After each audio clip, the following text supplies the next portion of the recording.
सी अलग गचर भल पाती सदाबे कंदमूल रे मयूर चूल पिंधे मयूर चूल आप किए देला कदम्ब मूल कौन भल आज्ञा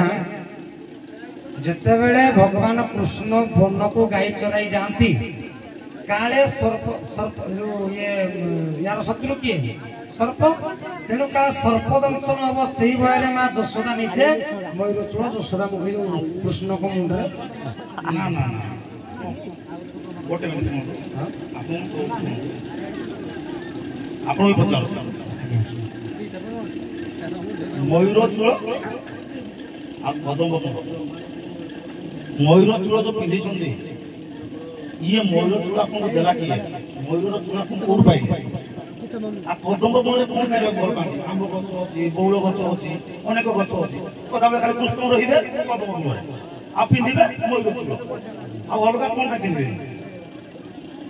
आज्ञा कदम्ब 33 कोटी देवता अच्छा तार शाखा प्रशाखा पत्र गुड़ाक समस्त देवता अच्छा जीव मात्र जीव मात्र के आपंकर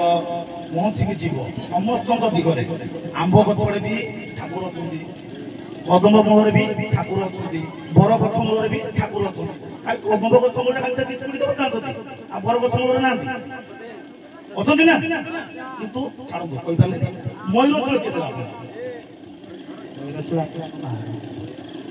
रंग आ गोटे मत सारा ब्रह्मा देते मयूर चूल ब्रह्मा भी देते माँ भी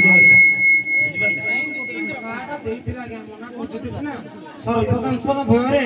माँ यशोदा कृष्ण को देते गाई चराई जाती शुणु पचारे मुझे कहीदे आपको मयूर चूल किए दे जिते बेले भगवान रामचंद्र माँ सीता अनेक शोष है शुणु माँ सीता को अनेक शोष है सीता माँ कहले हे प्रभु मत तो शोष प्रबल है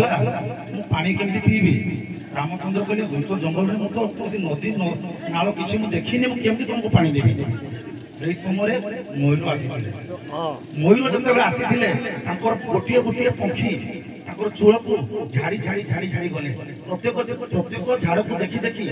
चूल को देखी देखी से नदी उठक पड़ गले अनुसरण कर रामचंद्र पछे पछे गले किंतु आप जानिथिबे मयूर जिते पंखी झाड़ी दिए से मरी जाए मयूर पंखी झाड़ी देले बचार चान्स ना नदी तुटक गले देख मयूर मरिकिना पड़ी भगवान तुम जदि एत साक्रिफाइस कलु एत उत्सर्ग कलु आर जन्म से चूल को मो मथार मारिना बोली से भगवान रामचंद्र यही जन्म मयूर चूल को मठारे मार केवल मयूर साक्रिफाइस जो उत्सर्ग करते मन रखा सबुदिन मयूर चूल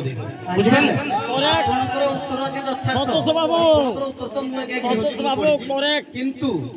एटा केते जगरे भगवान आशीर्वाद करते जो सैक्रिफाइस से गले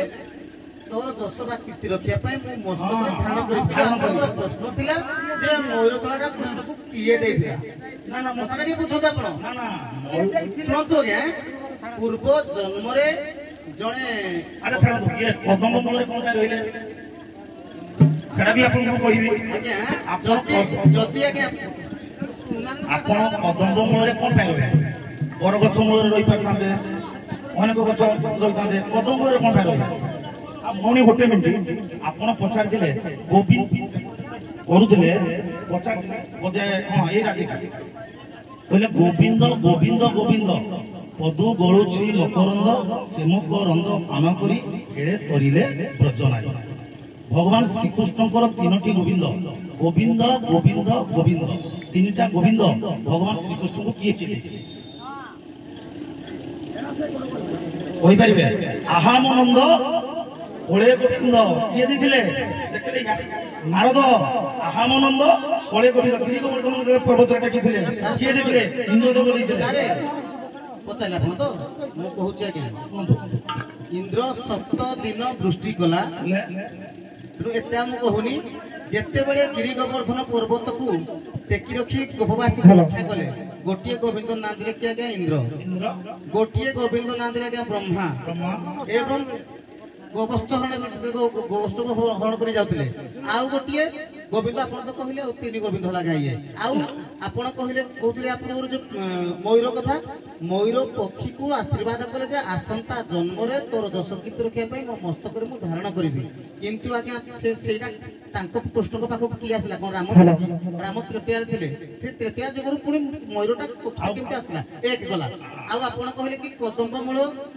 ମୂଳରେ ଭଗବାନ କାହିଁକି ରହନ୍ତି? ଯଦି ଆପଣଙ୍କ କଥା ଅନୁସାରେ ତ୍ରେତୟା ଯୁଗରେ ଯେତେବେଳେ ଗରୁଡ଼ ଯେତେବେଳେ ତା ଅମୃତ ନେଇ ଯାଉଥିଲା, ସେଇ ସମୟରେ ଆଜ୍ଞା ଗୋପପୁରରେ କଦମ୍ବ ଗଛ ଉପରେ ଗୋଟିଏ ବୁନ୍ଦା ଅମୃତ ପକେଇଥିଲା। ତେଣୁ ଆଜ୍ଞା ଅମୃତ କାର ନେଇ ଯାଉଥିଲା। ମୁଁ ତ କହୁଛନ୍ତି ଆଜ୍ଞା, ମୁଁ କହିଲା ବେଳକୁ ମୁଁ କହୁଛି ଆପଣଙ୍କୁ। ତେଣୁ ଯେତେବେଳେ ରାମ ଏବଂ ରାବଣ ମଧ୍ୟରେ ଯୁଦ୍ଧ ଚାଲିଥିଲା,